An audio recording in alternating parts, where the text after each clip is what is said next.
Hello welcome back to my channel midnight photo സ്റ്റുഡിയോയുടെ episode 14 part 2 കേൾക്കുന്നതിന് മുന്നേ ഈ സെയിം ഡ്രാമയുടെ തന്നെ 2 എപ്പിസോഡ് അതായത് 2 പാർട്ടുകൾ യൂട്യൂബ് തന്നെ കോപ്പിറൈറ്റ് ഇഷ്യൂസ് കാരണം നീക്കം ചെയ്തിട്ടുണ്ട്. അതായത് എനിക്ക് 2 കോപ്പിറൈറ്റ് സ്ട്രൈക്കാണ് കിട്ടിയിരിക്കുന്നത്.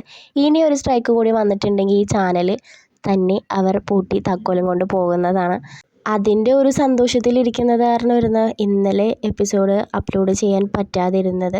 മറ്റൊരു ചാനൽ തുടങ്ങാനുള്ള പ്ലാനിങ്ങിലാണ്. ഈ ചാനലിനെ സപ്പോർട്ട് ചെയ്ത എല്ലാവരും അതിനെ സപ്പോർട്ട് ചെയ്യുക. അതായത് എൻ്റെ എക്സ്പ്ലനേഷൻ ഇഷ്ടപ്പെടുന്നവരാണെങ്കിൽ, ഞാൻ ചെയ്ത വീഡിയോസ് നല്ലതാണെങ്കിൽ അതിനും ഒന്ന് സബ്സ്ക്രൈബ് ചെയ്തൊക്കെ സപ്പോർട്ട് ചെയ്യുക.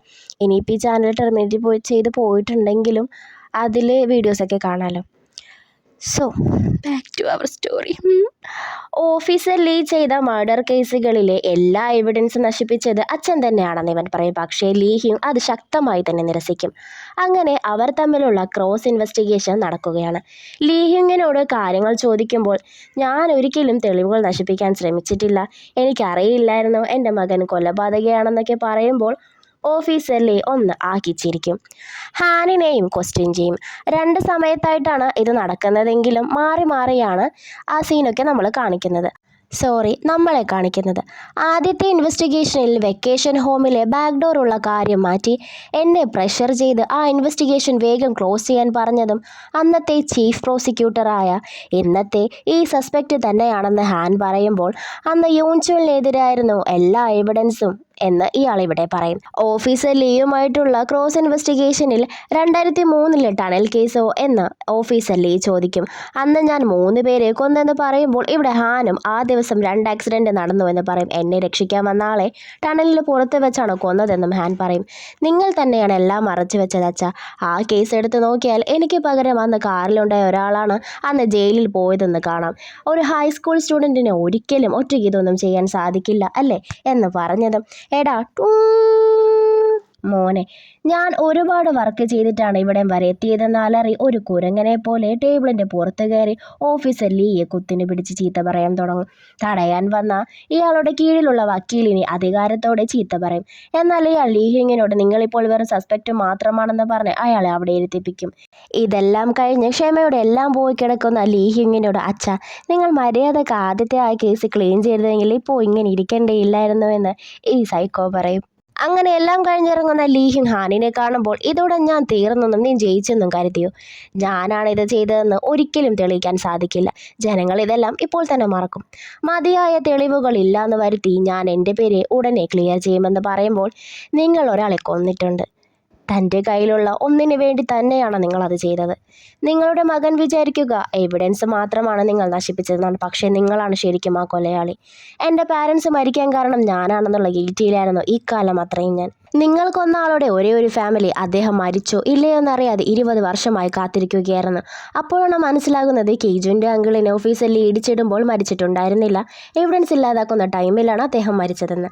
നിങ്ങൾക്കൊരിക്കലും ഇതിൽ നിന്നും അത്ര പെട്ടെന്ന് പുറത്തു വരാൻ സാധിക്കില്ലെന്ന് പറഞ്ഞായിരിക്കും ഹാൻ പോകുന്നത്. ഹാനിൻ്റെ പേര് ആർട്ടിക്കിളിൽ വന്നതൊക്കെ സന്തോഷത്തോടെ നോക്കിയിരിക്കുകയാണ് 2 പേരും. അയാളുടെ സ്വാധീനം ഉപയോഗിച്ച് ഇതിൽ നിന്നെല്ലാം രക്ഷപ്പെടുമോ എന്നുള്ള ചിന്ത ഹാനിനുണ്ട്. അയാൾക്ക് ഇതിൽ നിന്നും ഒരിക്കലും രക്ഷപ്പെടാൻ സാധിക്കില്ല. അതെല്ലാം നീ എനിക്ക് വിട്ടേക്കാൻ കീജും വളരെ കോൺഫിഡൻസോടുകൂടി പറയും. ഹാനിവനോട് ശാപത്തിൻ്റെ കീഴിലില്ലാത്ത ഈ ജീവിതം എങ്ങനെയുണ്ടെന്ന് ചോദിക്കും. നാംകോ ഇവിടം വിട്ടു പോവുകയാണ്, മാനേജറും പോകും, സ്റ്റുഡിയോ ഉടനെ തന്നെ ക്ലോസുമാകും. അവർ പോകേണ്ടതാണ്, എന്നാലും അതോർക്കുമ്പോൾ എനിക്ക് വളരെ വിഷമമാണ് എന്ന് കീജും പറയും.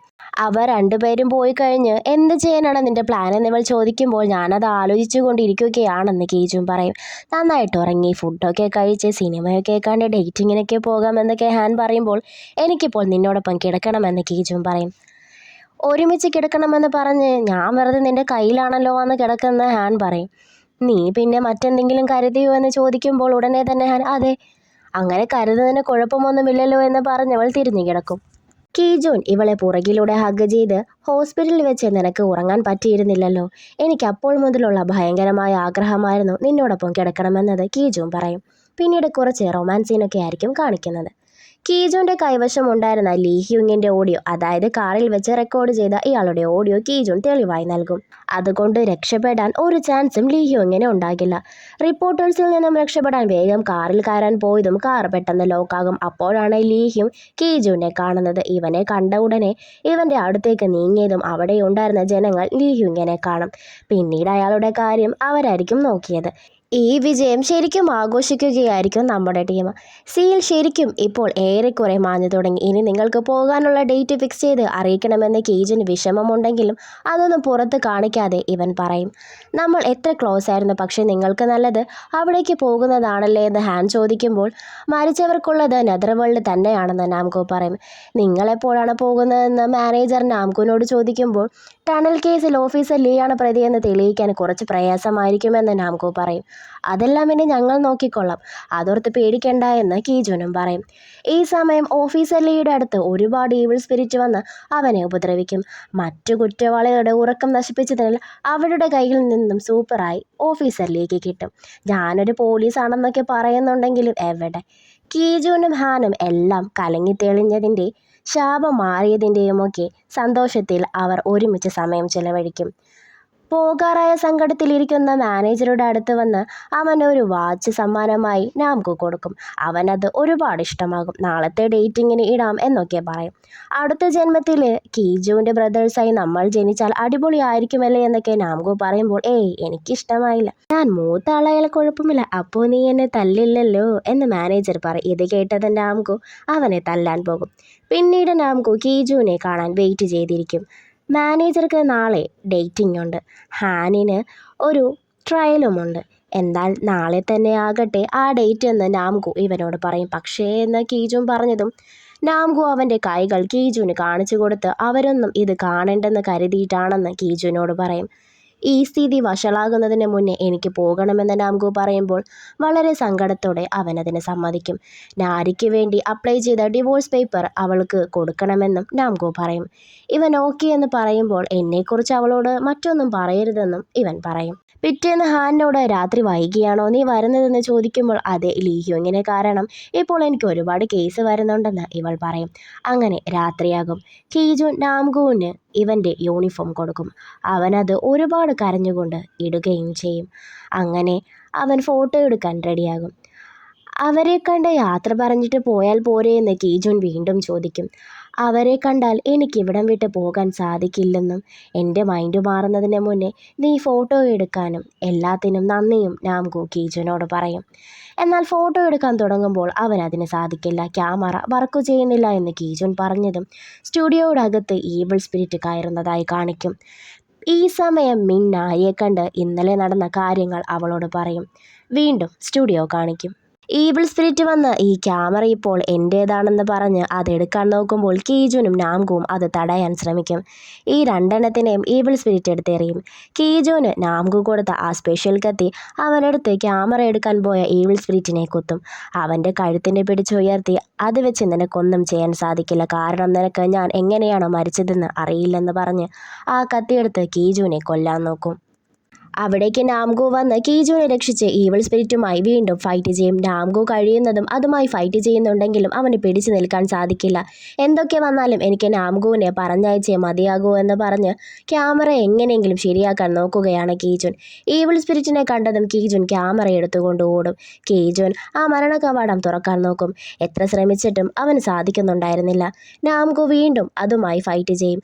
നാംകോവിനെ ഒരു പരുവമാക്കി കീജുവിനെ അത് കൊല്ലാൻ ശ്രമിക്കും. ഒട്ടും പറ്റാഞ്ഞിട്ട് പോലും നാംകോ എഴുന്നേറ്റ് വന്ന് അവനെ രക്ഷിക്കാൻ നോക്കും. എന്നാൽ പെട്ടെന്ന് നാംകോവിൻ്റെ രൂപം മാറി ശരിക്കും ഈവിൾ സ്പിരിറ്റായി അവൻ മാറിക്കഴിഞ്ഞിരുന്നു. ആ ഈവിൾ സ്പിരിറ്റ് നാംകോവിൻ്റെ വായിൽ കൂടി കയറും. ഇതൊക്കെ കണ്ട് വിശ്വസിക്കാൻ പറ്റാതെ നിൽക്കുകയാണ് കീജുൻ. ആ ഈവിൾ സ്പിരിറ്റിൻ്റെ കൂടെയുണ്ടായിരുന്ന ഒരുപാട് ഈവിൾ സ്പിരിറ്റുകളും ഇപ്പോൾ നാംകോവിൻ്റെ ദേഹത്തുണ്ട്. അത് കീജുവിൻ്റെ അടുത്ത് വന്ന് ഇത് ശരിക്കും നിന്റെ അവസാനമാണെന്ന് പറഞ്ഞ് അവനെ കൊല്ലാൻ ശ്രമിക്കും. നാംകോ നാംകോ എന്നിവൻ ഒരുപാട് വിളിക്കും. അവൻ കൊടുത്ത ആ കത്തി തന്നെ എടുത്ത് കീജുവിനെ കുത്താൻ പോകുമ്പോൾ അവൻ കരഞ്ഞു നിലവിളിച്ചുകൊണ്ട് നാംകോവിനെ വിളിക്കും. പെട്ടെന്ന് തന്നെ അവനിൽ അവശേഷിക്കുന്ന ബോധം വന്ന് ഞാൻ എങ്ങനെയാണ് മരിച്ചതെന്ന് നിനക്കറിയാലോ, അങ്ങനെ ചെയ്താൽ ആ ഈവിൾ സ്പിരിറ്റ് എന്നിലൂടെ നശിക്കും. അവന് ആ കത്തി നൽകി ഇതുപയോഗിച്ച് എന്നെ കൊല്ലാൻ പറയും. എനിക്കതിന് സാധിക്കില്ല എന്ന് കീജുവും പറയുമ്പോൾ മറ്റുള്ളവരെയും നീ അതിൽ കത്തിയിലൂടെ കൊല്ലുമെന്ന് നാംഗോ പറയും. നീ അതിനുശേഷം നശിച്ചു പോകുമെന്നും നിനക്ക് നെതർവേൾഡിലേക്ക് പോകാൻ സാധിക്കില്ല, നീ എന്നേക്കുമായി നശിച്ചു പോകുമെന്നും കീജുൻ കരഞ്ഞുകൊണ്ട് ദേഷ്യത്തോടുകൂടി പറയും. എനിക്കിനിയും പിടിച്ചു നിൽക്കാൻ കഴിയില്ല, അത് ചെയ്യുമെന്ന് പറഞ്ഞ് അവൻ്റെ കൈകൊണ്ട് തന്നെ വലിക്കുമ്പോൾ കീജുൻ കുത്തിപ്പോകും. അപ്പോൾ തന്നെ അവൻ്റെ ശരീരത്തിൽ നിന്നും ഈവിൾ സ്പിരിറ്റ് മാറുകയും മറ്റ് ഈവിൾ സ്പിരിറ്റ് എല്ലാം അവിടെ വെച്ച് തന്നെ നശിച്ചു പോവുകയും ചെയ്യും.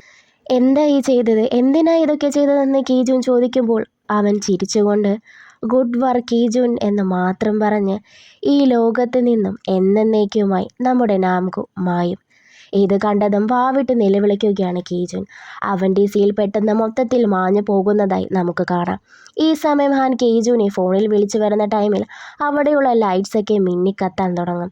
ഹാനിൻ്റെ കയ്യിലുള്ള സീല് കത്തി തുടങ്ങുന്നത് ഇവൾ കാണുമ്പോൾ ഇതെന്താ ഈ സംഭവിക്കുന്നതെന്ന് പേടിച്ച് നിൽക്കുന്ന ഹാനിനെ കാണിച്ചുകൊണ്ടാണ് എപ്പിസോഡ് 14 അവസാനിക്കുന്നത്. അപ്പോൾ വീഡിയോ ഇഷ്ടപ്പെട്ട ലൈക്ക്, ഷെയർ ആൻഡ് സബ്സ്ക്രൈബ്. ഇതിൻ്റെ അടുത്ത എപ്പിസോഡുമായി അടുത്ത വീഡിയോയിൽ കാണാം. ബൈ.